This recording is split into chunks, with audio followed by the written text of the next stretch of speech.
of the victims in the brutal murder case in Idaho, who were sharing their heart-wrenching stories about their loved ones before the court today and addressing the evil killer who took 4 precious souls.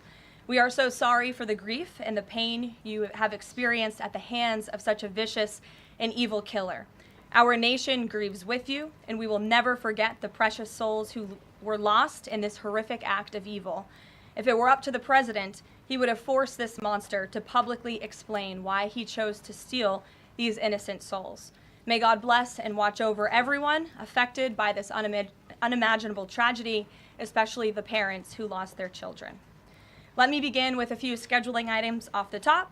Later this afternoon, President Trump will deliver the keynote address at the Winning the AI Race Summit here in Washington, D.C.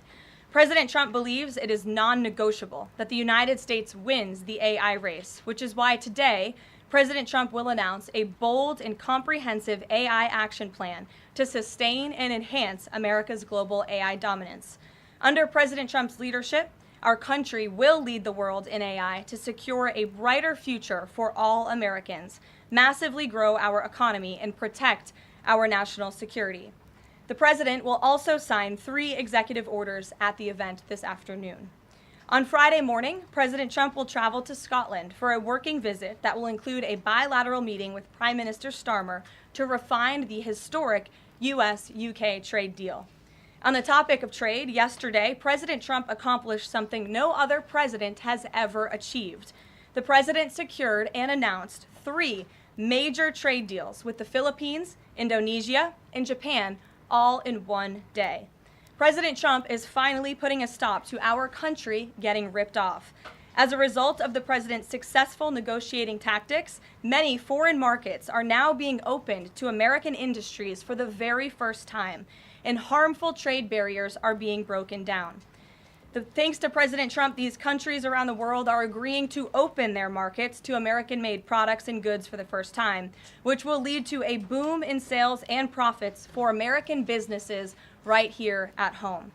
As President Trump said, he will only lower tariff rates if a country agrees to open their market to American-made products. If not, they will continue to face tariffs and pay a steep price to do business in the United States of America, which remains the best market on the face of the planet. Also this week, the president officially marked 6 months here at the White House. He made big promises to the American people on the campaign trail last year, and he has unquestionably delivered on those promises in record time. The president has defeated the Biden inflation crisis to make America affordable again. Core inflation is currently at its lowest level in 4 years, and prices for everyday goods are falling. The president's pro-growth policies have fueled massive job growth across our country. Since the president has taken office, our economy has added nearly 700,000 new jobs, with native-born American workers accounting for all job gains. The president has put the economic needs of families and of workers first. He signed the largest tax cuts for the middle class in American history, including no tax on tips, overtime, and Social Security. We have also seen the president unquestionably deliver on his promise to secure our southern border. He has ended Biden's illegal alien invasion, and for 2 months in a row, 0 illegal aliens were released into our country. The president has also, as you all know, initiated the largest mass deportation campaign in American history. The president has also restored law and order to make America safe again, another campaign promise he vowed to the American public. The United States of America is currently on track for its lowest murder rate on record, following this shift from the last administration to the Trump administration. The president has also ended Joe Biden's reckless war on American energy. U.S. oil and natural gas production are now surging, and summer gas prices reached their lowest level since 2021. The president has also rebuilt our military, another campaign promise. He just signed the largest military investment in decades to modernize our armed forces with cutting-edge technology to replenish our stockpiles and provide American troops with the best equipment in the world. The U.S. Army, Navy, Air Force, and Space Force have all reached their recruitment goals months in advance. The president has restored America's standing on the world stage, brought back peace through strength, and brokered numerous peace agreements to end wars. Again, all of this in just 6 months. He obliterated Iran's nuclear program to end the war between Israel and Iran, got NATO members to raise their defense spending to 5% of GDP, and secured a ceasefire between India and Pakistan, as well as brokering a historic agreement between Rwanda and the Democratic Republic of the Congo. The president has already received 3 different Nobel Peace Prize nominations for his peacemaking efforts. Again, all of this progress, all of these accomplishments have occurred in just 6 months. We are truly just getting started, and we look forward to working with all of you for the next 3.5 years. On another matter, over the past few days, Director of National Intelligence Tulsi Gabbard has unveiled shocking new evidence that former President Barack Obama and top aides in the Obama administration conspired to subvert President Trump's 2016 election victory and undermine the democratic will of the American people. While publicly pretending to engage in a peaceful transfer of power, in private, former President Obama went to great and nefarious lengths to try to sow discord among the public and sabotage his successor, President Trump. The new evidence released by the Director of National Intelligence, who is here with me today, confirms that the Obama administration manufactured politicized intelligence, which was later used as the justification for baseless smears against President Trump in an effort to try to delegitimize his victory before he even took the oath of office. The truth is that President Trump never had anything to do with Russia, and the Russia collusion hoax was a massive fraud perpetuated on the American people from the very beginning. And the worst part of this is Obama knew that truth, and so did all of the other corrupt officials involved in this scam, including former CIA Director John Brennan, former Director of National Intelligence James Clapper, former FBI Director James Comey, former Deputy Director Andrew McCabe, and many others. Director of National Intelligence Gabbard's report further confirms what we already knew. There was no collusion, no corruption, except on the part of Barack Obama and the weaponized intelligence agencies at the time. The Russia hoax was a blatant lie, all ginned up by Democrat political operatives that were signed off on by then President Obama and leaked to the news media to launch a years-long witch hunt against President Trump and his first administration. Allies of the president, including his own son, Donald Trump Jr., were disgustingly smeared as Russian assets, and some even had their lives destroyed because of this vicious lie. The president's first 2 years in office had this fake distraction hanging over it, and endless resources, time, and political capital were spent having to debunk these lies from the highest levels of our government. Now, nearly 10 years later, thanks to the declassification of documents by Director Gabbard, the truth has finally come to light. And this truth vindicates President Trump, his family, and his many allies and associates who were smeared with defamatory lies. President Trump was right from the beginning about all of this, and we are grateful that justice can be served. Now, we have even more damning evidence implicating those who tried to sabotage a duly elected president and did grave material harm to our republic. Thanks to additional important work done by CIA Director Ratcliffe, Committee Chairman Rick Crawford over the past few months, a newly declassified 2020 report prepared by the House Permanent Select Committee on Intelligence, which DNI Director Gabbard has declassified, found that the intel community did not have any direct information that Russian President Vladimir Putin wanted to help elect President Trump in 2016. And in fact, Russia was actively preparing for a Hillary Clinton victory. But at the unusual direction of Barack Obama at the time, the intel community published implausible intelligence suggesting otherwise. Why? To sabotage the incoming president. This is truly one of the greatest political scandals in American history. And reporters at legacy outlets, some of which are sitting in this room today, like the New York Times and the Washington Post, were ridiculously awarded Pulitzer Prizes for their perpetuation of this hoax. It's well past time for those awards to be stripped from the journalists who receive them. It is not journalism to propagate political disinformation in service of the Democrat Party and those in the intelligence community who hand over out of context and fake intelligence to push a false political narrative. I will now pass it over to the Director of National Intelligence, Tulsi Gabbard, to speak more about all of this, and then we will open it up for questions afterwards. Tulsi, thank you for being here. Thank you very much. Good afternoon. at President Trump's direction and with the support and coordination with the House Intelligence Committee Chairman Rick Crawford, today we've released a declassified Oversight Majority Staff report that was produced in September of 2020.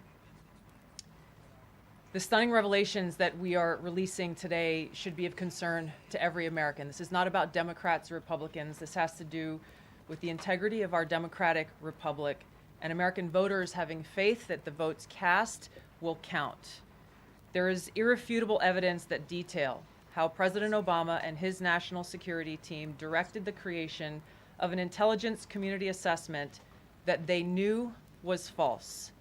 They knew it would promote this contrived narrative that Russia interfered in the 2016 election to help President Trump win, selling it to the American people as though it were true. It wasn't. The report that we released today shows in great detail how they carried this out. They manufactured findings from shoddy sources. They suppressed evidence and credible intelligence that disproved their false claims. They disobeyed traditional tradecraft intelligence community standards and withheld the truth from the American people. In doing so, they conspired to subvert the will of the American people who elected Donald Trump in that election in November of 2016. They worked with their partners in the media to promote this lie, ultimately to undermine the legitimacy of President Trump and launching what would be a years-long coup against him and his administration.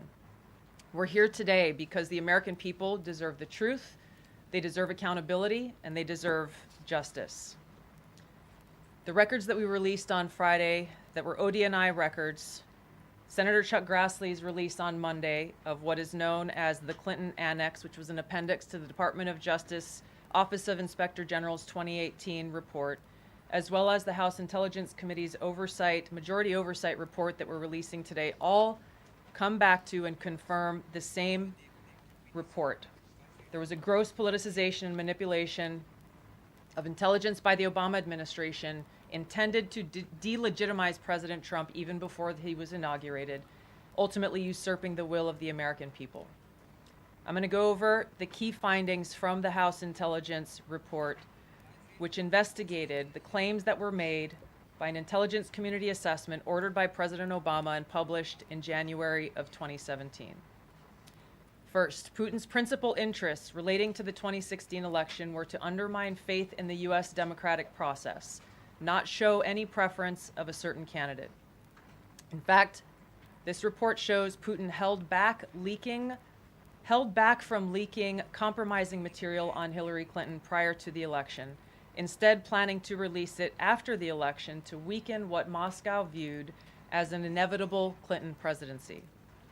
In the January 2017 intelligence community assessment that President Obama ordered, John Brennan, who was CIA director at the time, and the intelligence community intentionally suppressed intelligence that showed Putin was saving the most damaging material that he had in his possession about Hillary Clinton until after her potential and likely victory. The report goes into great detail about the information that Russia and Putin had on Hillary Clinton, which included possible criminal acts like secret meetings with multiple named U.S. religious organizations in which State Department officials offered, in exchange for supporting Secretary Clinton's campaign for the presidency, significant increases in financing from the State Department.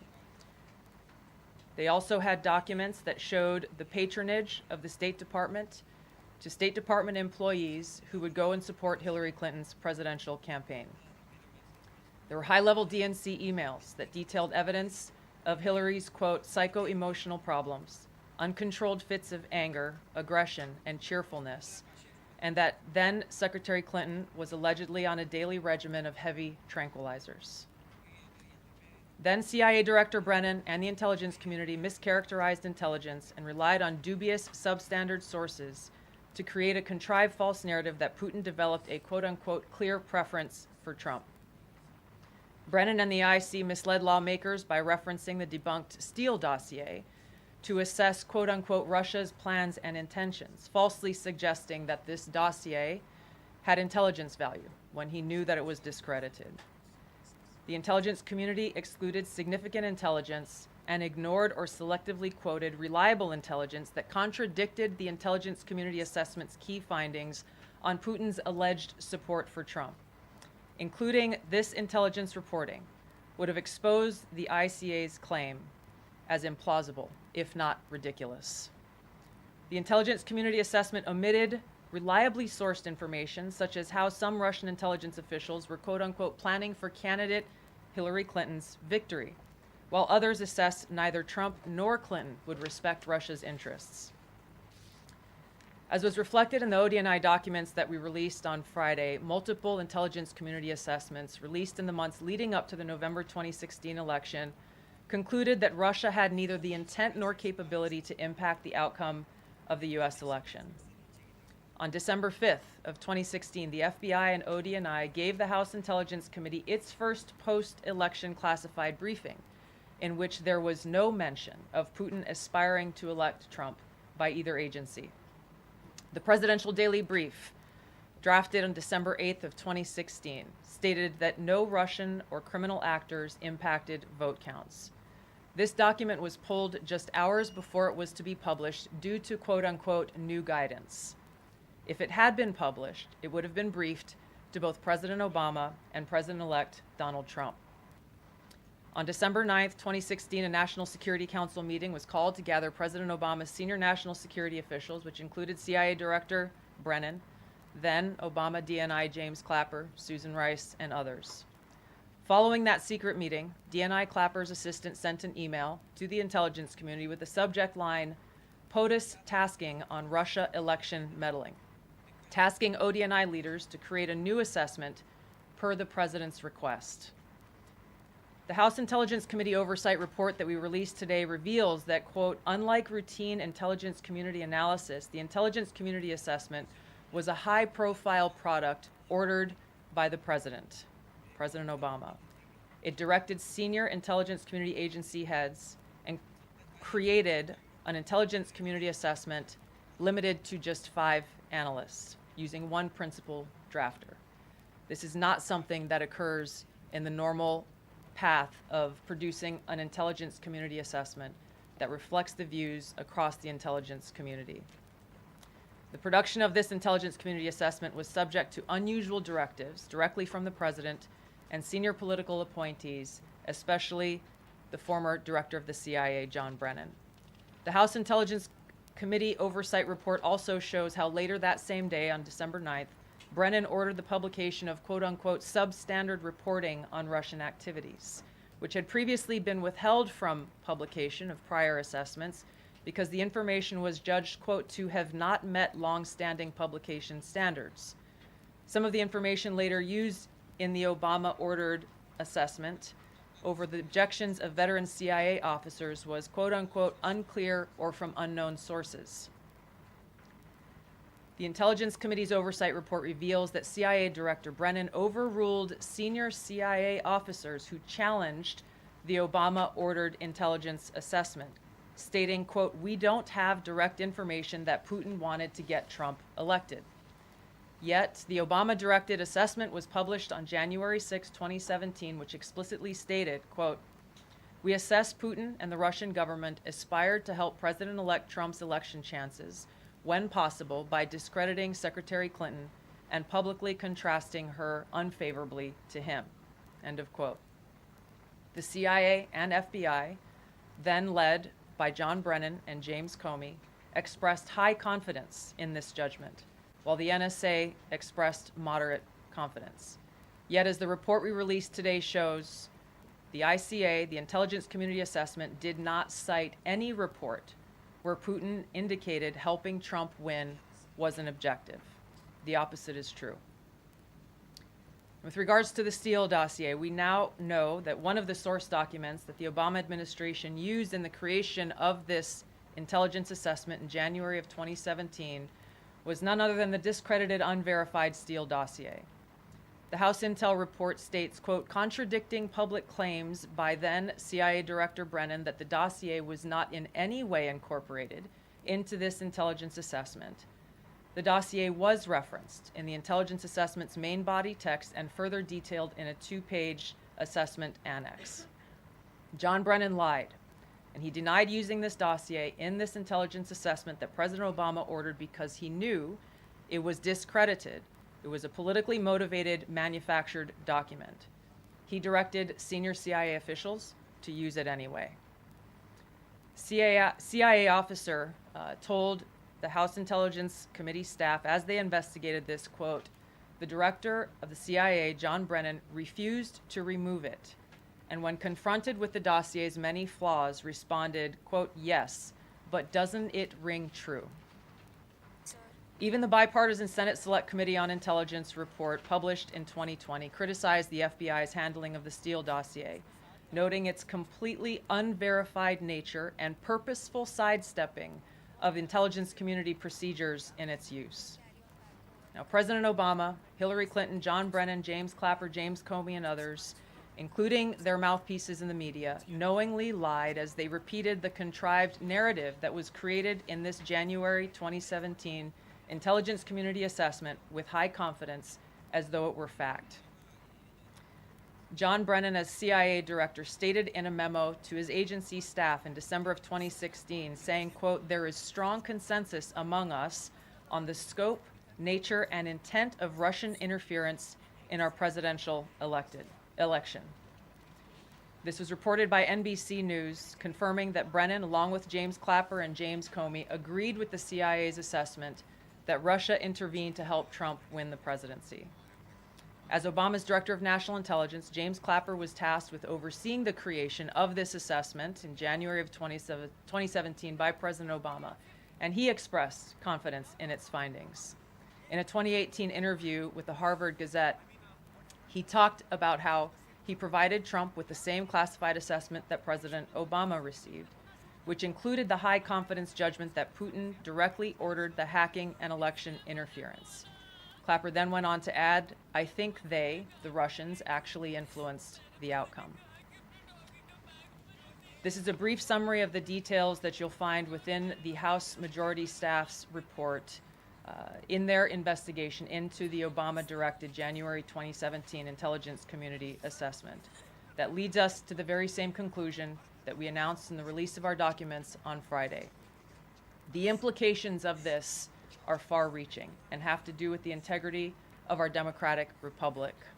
It has to do with an outgoing president taking action to manufacture intelligence to undermine and usurp the will of the American people in that election and launch what would be a years-long coup against the incoming President of the United States, Donald Trump. Thank you. Well, thank you, Tulsi. And we do want to take questions on this topic while the director has time for this topic. She will leave. I'm happy to take questions on other matters after that. But if anyone has questions for Director Gabbard, you're welcome to ask them. We'll start with our new media seat as always. Emily, go ahead. Thank you. And Director Gabbard, this one is for you. Do you believe that any of this new information implicates former President Obama in criminal behavior? We have referred and will continue to refer all of these documents to the Department of Justice and the FBI to investigate the criminal implications of this. For even former The President evidence, Obama? correct. The evidence that we have found and that we have released directly point to President Obama leading the manufacturing of this intelligence assessment. There are multiple pieces of evidence and intelligence that confirm that fact. Ed, go ahead. Director Gabbard, thank you. So just to, two questions, but to begin on that. The President yesterday, you've inferred that the former President helped lead a coup. Based on what you now see, do you believe President Obama is guilty of treason?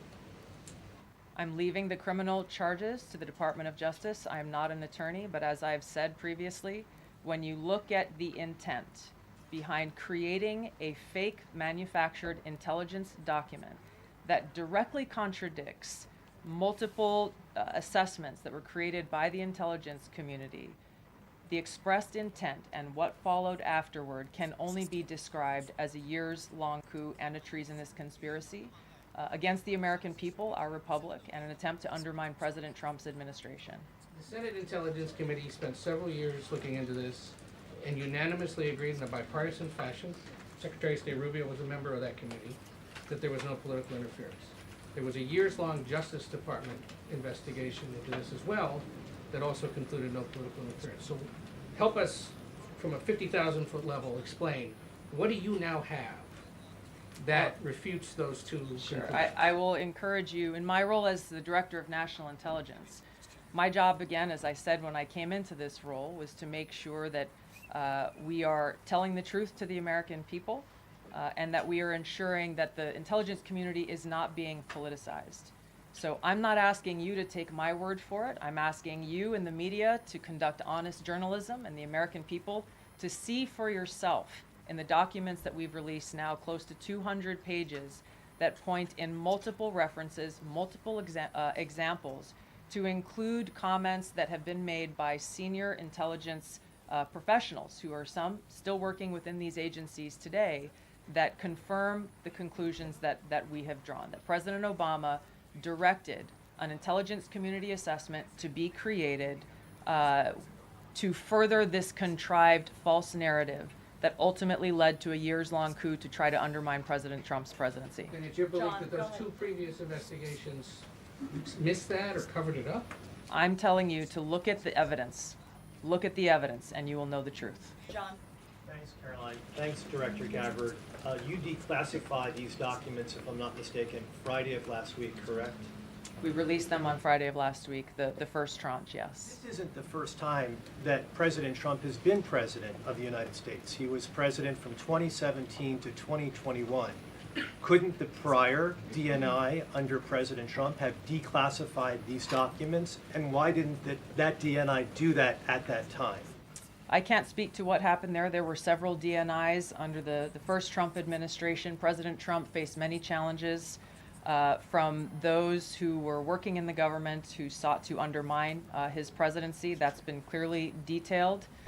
What I can speak to is the fact that this was one of the first things that we started to investigate here within this Trump administration and have released the results upon the conclusion of our investigation. And then my second question has to do with what intelligence agencies around the world have said about Russia, that they have tried to influence elections in the United States, in France, in Germany, in the UK.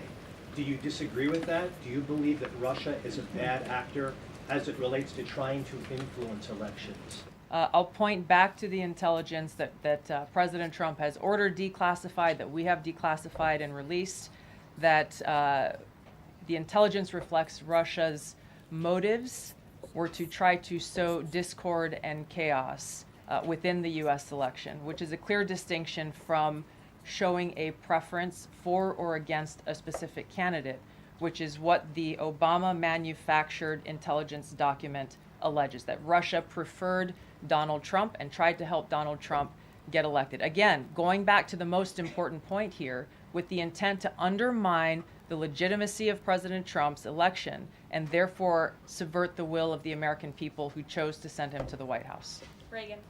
Thanks, Caroline. Director Gabbard, Reagan Reese with the Daily Caller. You laid out that the documents revealed that the Obama administration did not publish a December 2016 presidential daily briefing that demonstrated that Russia did not steal the election. Trump was receiving these briefings at the time because he was president-elect. Are you of the view that that information was kept out of the briefing because then President-elect Donald Trump would have seen it? I don't have any documents that speak to exactly what the new guidance was that was given as the reason for pulling that document, which, by the way, still has never been published until we released it last week, Friday. One could assume that they didn't want President Trump to see a document that came from the intelligence community that would contradict the Russia hoax narrative that began through the Hillary Clinton campaign with the Steele dossier. One more. Maybe either for you or Caroline. The president said yesterday that Obama committed treason. Do you or the White House believe that the Supreme Court's immunity decision protects Obama from prosecution? Look, I can speak to the president's feelings on this matter. He spoke to all of you yesterday in the Oval Office, but I also spoke to him about this morning.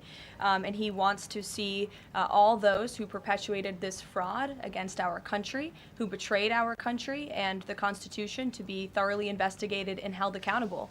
And it's been 10 years of this. And I would just add based on everything the director has said and declassified, all of you in this room should go through it and take a look at this report and review the intelligence, because unfortunately that hasn't happened. And many of the people who perpetuated this hoax, Clapper, Andy McCabe, James Comey, and many others, have been hired by major networks in this room to go on television and continue to spew these lies, knowing that they are lies. And if you all recall, just flashback to 2016 and the years after, the entire Trump 1 presidency was embroiled in this scandal that was perpetuated by the Democrat Party. And you had major Democrat Party officials in this city, namely Adam Schiff, Hillary Clinton, Elizabeth Warren, who went on television and told the American people Donald Trump is an asset of Russia. It was a lie. They always knew it.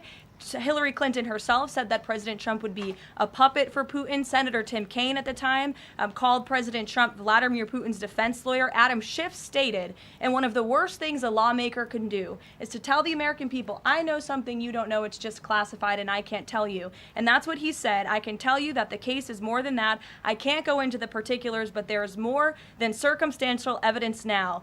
And not enough people in this room, not enough journalists in this country pushed Adam Schiff to say, what are you talking about? What evidence do you have? Everybody just ran with the lies, and it led to impeachments. It led to the division of our country. Unfortunately, so many Americans, from listening to outlets in this room, believed in these lies. And it's a complete scam, and it's a scandal, and the president wants to see accountability for that. Phil.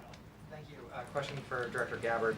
A spokesperson for former President Obama said in a statement earlier this week, quote, "Nothing in the documents issued last week undercuts the widely accepted conclusion that Russia worked to influence the 2016 election but did not successfully manipulate any votes."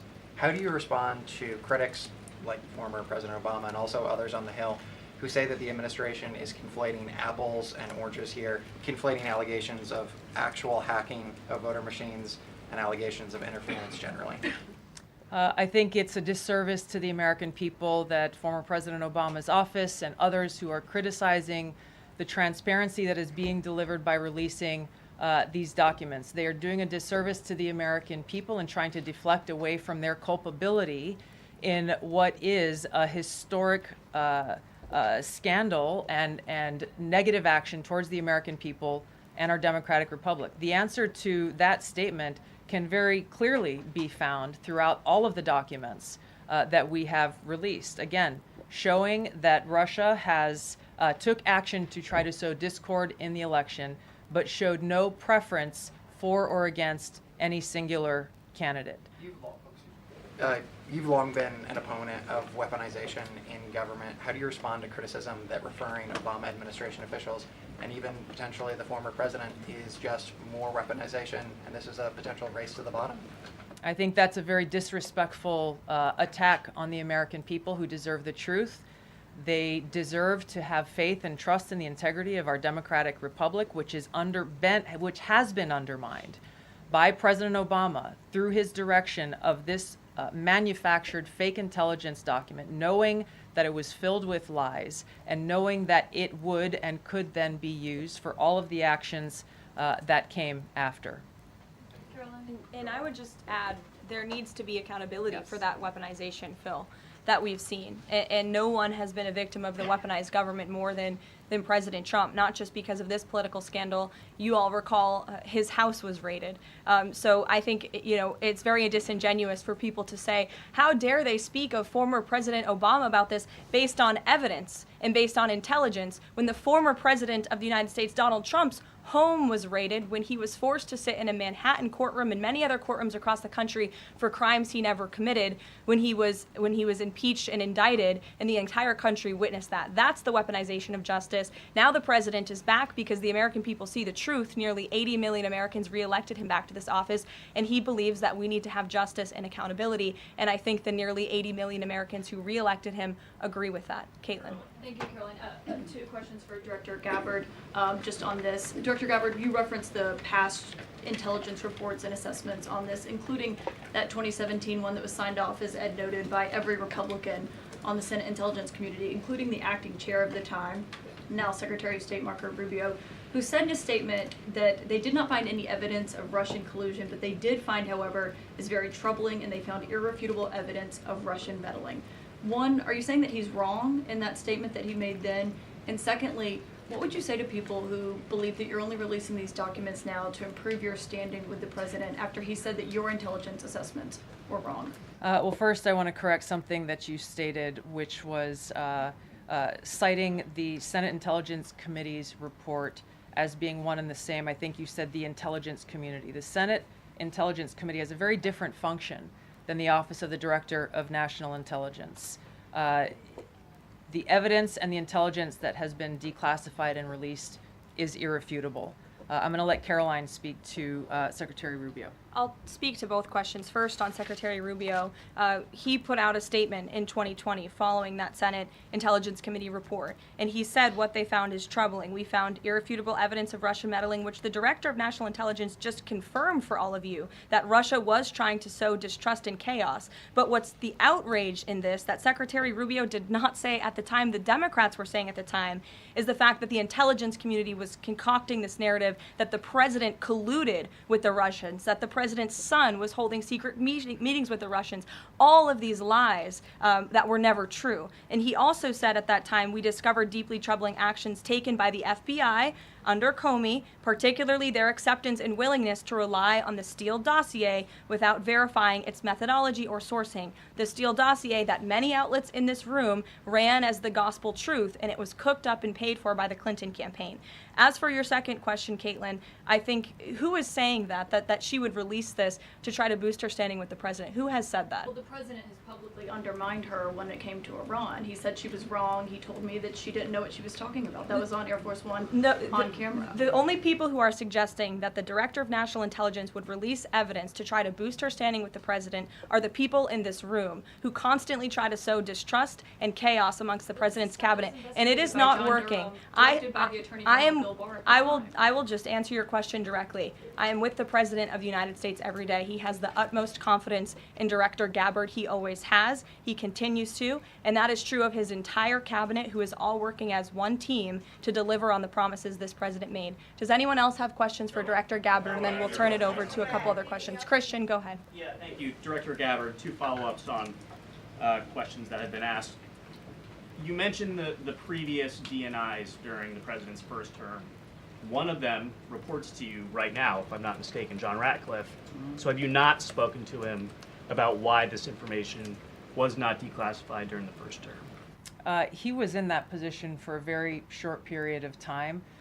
The work that began back then, we have picked up and absolutely completed. We are continuing to investigate this. Additional whistleblowers are now coming forward because they see an opportunity for the truth to come to light. And as Karoline said, for real accountability to be brought forward.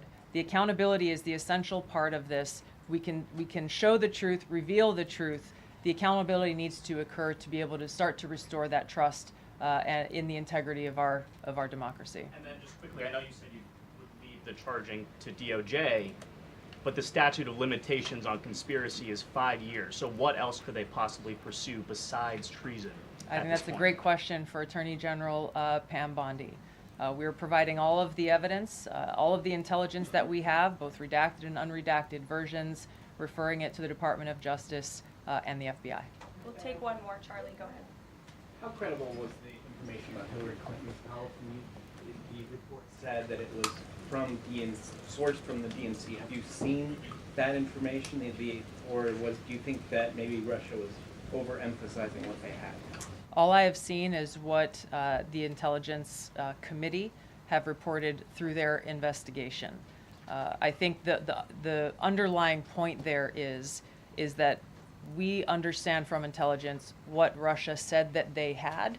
And the important point here is that if they were trying to influence the election, as President Obama and James Clapper and John Brennan, everybody said they were doing in order to support Donald Trump's election, they would have released the most damning of that information, some of which I detailed here. You'll find the rest in the report, prior to the election to help Donald Trump win.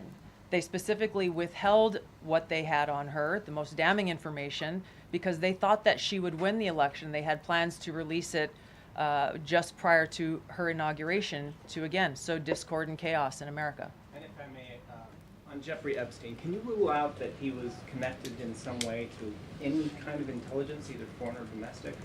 I haven't seen any evidence or information that reflects that. If anything comes before me that changes that in any way, support the president's statement loud and clear. If any credible evidence comes forward, he wants the American people to see it. Great.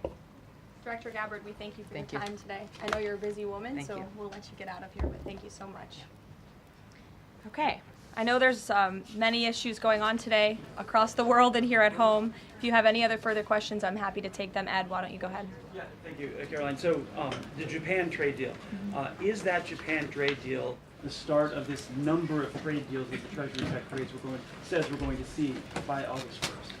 I think it is. I mean, as you said, we had Japan yesterday. We also had Indonesia, and we had the Philippines as well. The president announcing all three. He came in as the closer in all three of those. I've said many times from this podium that the president's trade team has been in active talks and discussions with many countries around the world, and you've all been anxiously awaiting what those countries were. Now you know three of them, and there's many more to go. We have now sent 25 letters to countries around the world. But just to reiterate this Japan deal, for those at home who may have missed it, Japan will now pay a 15% tariff versus the reciprocal rate of 24% that they initially had. Auto and auto parts tariffs have been reduced to 15%, but the centerpiece of this deal now is the president got Japan to commit to $550 billion in investments to revitalize American industries. And these funds will be spent at President Trump's discretion and direction into key industries such as energy, semiconductors, critical minerals, pharmaceuticals, and shipbuilding.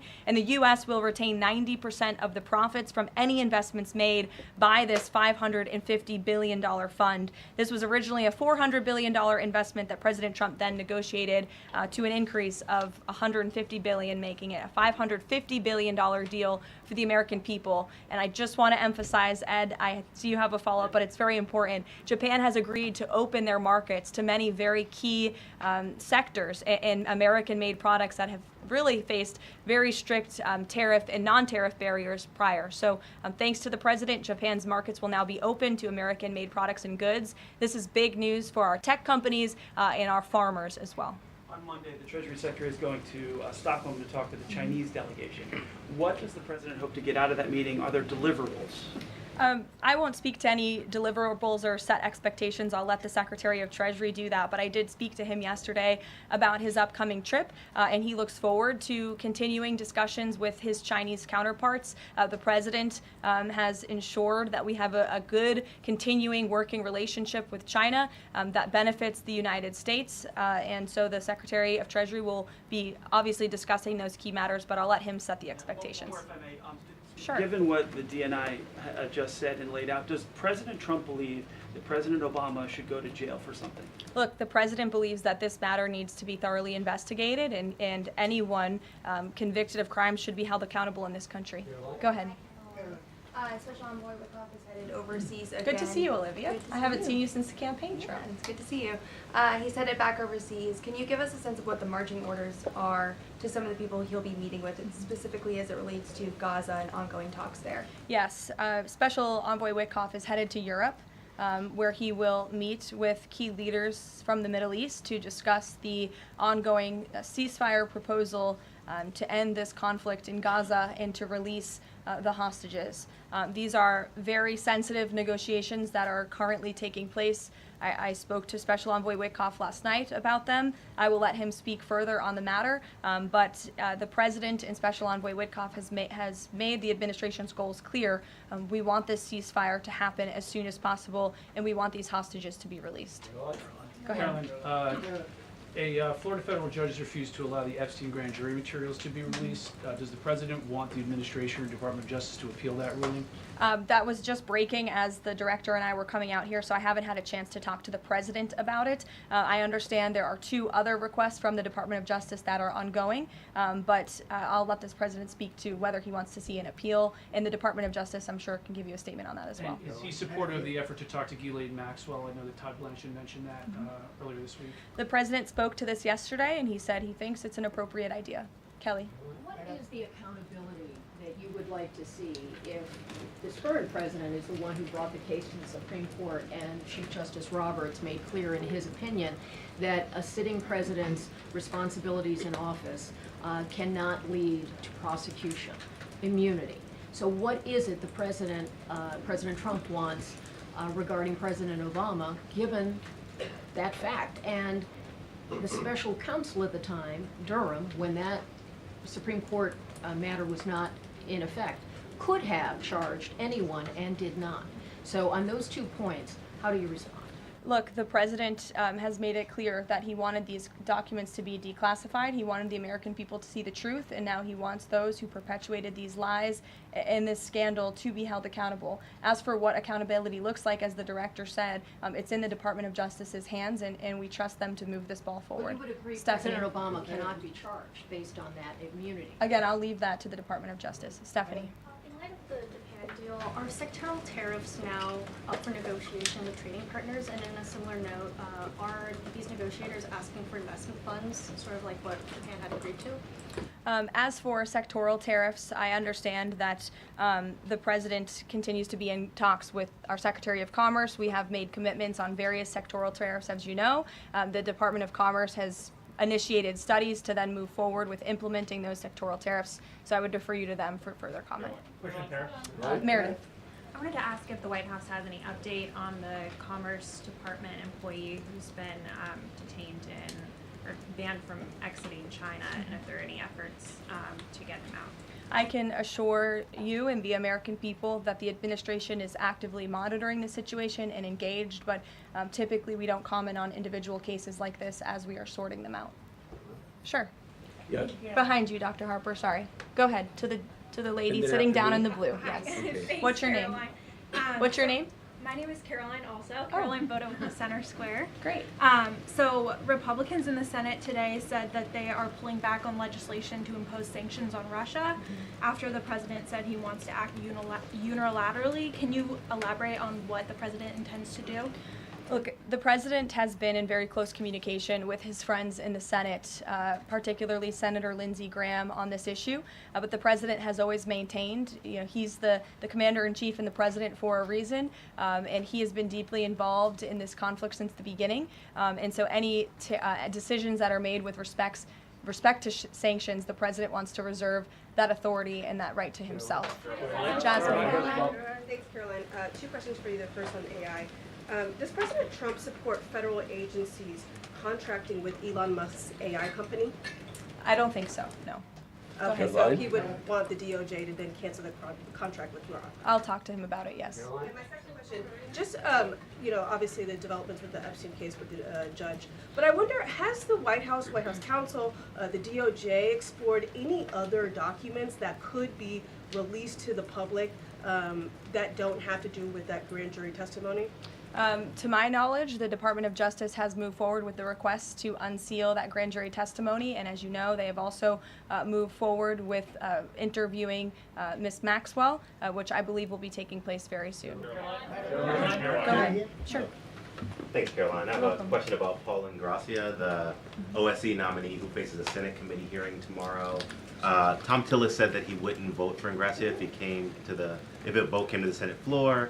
24 worker advocacy groups have said that they don't support his nomination. What is the White House planning to do to sort of turn the tide or convince legislators that they should vote for him? The White House is always in communication with members of both the Senate and the House, and we stand by the president's nominees. Sure. In connection with the Mueller investigation, a grand jury indicted 13 Russians. President Putin has said he will never extradite those men. Given the new information that Ms. Gabbard has found, what's the administration's position on that case? Should those charges be dropped? I don't have an update for you on that case, but I'll check in with the National Security Council and our team will get you something. Sure. Thank you so much. So Fannie Willis and Jack Smith separately, they both charged President Trump with conspiracy to defraud the United States and a conspiracy to overturn the 2020 election. And now it turns out we're confirming that Obama and his cronies were doing that the whole time in 2016 on a massive scale, falsifying documents and having their intel agencies do this. What does this say about the 2020 election? And also, yeah, what's your thoughts on the irony here? There is a lot of irony, especially for the party of the Democrat Party, who claims to be for democracy. We often heard throughout the 2024 campaign they were calling this president a threat to democracy. And now I think the declassification of all of these documents proves that they were indeed the true threat to democracy. And as I said repeatedly today, there needs to be justice and accountability for that. You all will hear directly from the president later this afternoon at the AI Summit here in Washington, D.C., scheduled to speak later in a few hours. So we will see you all there. Thank you very much.